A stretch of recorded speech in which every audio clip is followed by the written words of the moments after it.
आलोक जी, अगर चुनाव आयोग कोई कोशिश कर रहा है तो बजाय इसके कि हम आम पब्लिक में, मतदाताओं में जागरूकता फैलाने की कोशिश करें, लेकिन यहां पर तो सियासत ज्यादा दिखाई दे रही है। आप लोगों को ऐसा क्यों लगता है कि ये जो प्रक्रिया चल रही है उससे बीजेपी को पूरा फायदा हो जाएगा, लेकिन पूरा ऐसे माहौल एनआरसी सीए की तरह बना के रख देना है कि नहीं, इससे तो गरीबों का वोट काट दिया जाएगा और बीजेपी पूरे फायदे में ले जाएगी, जैसे कि अभी से तय हो गया कि क्या रिजल्ट आना है? आलोक शर्मा जी, नहीं, ये सवाल बीजेपी का है या आपका है कि हमें ऐसा लग रहा है? आपको किसकी आवाज सुनाई दी है? कान आपका ठीक है? नहीं, मुझे मेरे कान बिल्कुल सही हैं। जब भी इलेक्शन कमीशन से सवाल पूछो तो या तो जवाब देने के लिए बीजेपी आती है या फिर चित्रा त्रिपाठी जी भी सवाल पूछने लग जाती हैं। मेरे कान तो ठीक हैं सर, अच्छा हुआ आपने बता दिया कि मेरा लेकिन काम मीडिया सवाल के पूछना कान बड़े नहीं है। गड़बड़ हो गए। मैं समझता हूं कि अगर पिछले कुछ वर्षों का इलेक्शन कमीशन का कंडक्ट आप देखेंगे तो पूरी तरह से इस तरह का कंडक्ट है कि वो विपक्ष को कुछ समझता ही नहीं।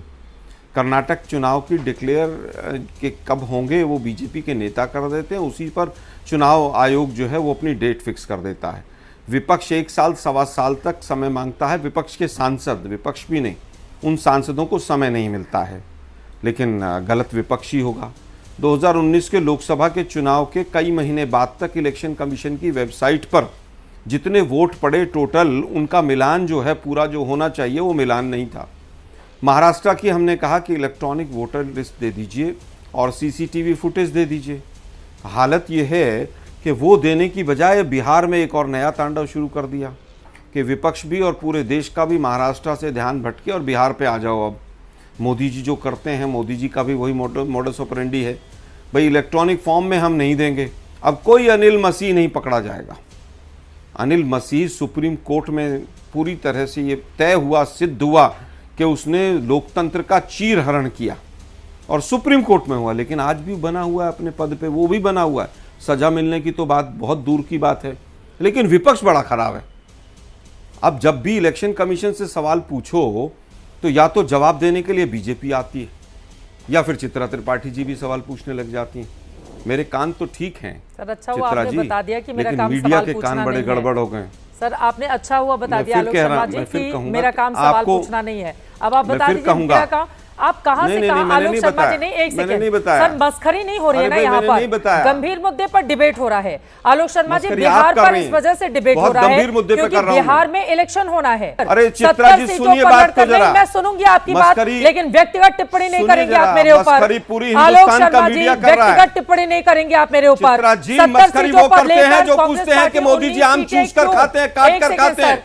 मस्करी वो करते हैं कि जो लोग पूछते हैं कि आप बटुआ रखते हैं, क्या रखते हैं जेब के अंदर। आम ही पसंद आया तो आप क्या कर सकते हैं? आप कौन सा टॉनिक खाते हैं? चाहती हूँ आलोक शर्मा जी, 70 पर लड़कर अगर 19 सीटें जीती है कांग्रेस को ग्राउंड पर जाकर अपने आप को मजबूत कीजिए, बजाय इसके एंकर को टारगेट करने के। चित्रा जी जरा, मैं टिप्पणी आप पर नहीं कर रहा था, टिप्पणी आपने शुरू की कि कान खराब है आपके।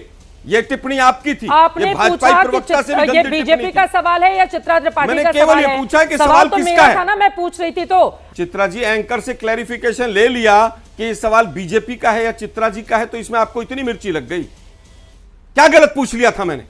अरे स्पष्ट बोला, मैंने साफ पूछा कि सवाल आपका है या बीजेपी का। इसमें क्या गलत था? इसमें नहीं, आपके कान खराब है क्या? कान तो ठीक होंगे। सवाल मैं पूछ रही हूँ तो मैं आपका बताऊं क्या क्या खराब है। सवाल मैं पूछ रही हूँ, बीजेपी बहुत दिक्कत हो जाएगी, वापस आ जाएंगे। इलेक्शन कमीशन, आप जल्दी से अपनी बात खत्म कीजिए, मैं जाऊंगी। मैं उत्तर दे देता हूँ, बोलिए प्लीज। अरे भाई, एंकर इस लायक है ही नहीं कि एंकरों के ऊपर बात हो। बहुत शुक्रिया सर, आप पूरे लायक हैं।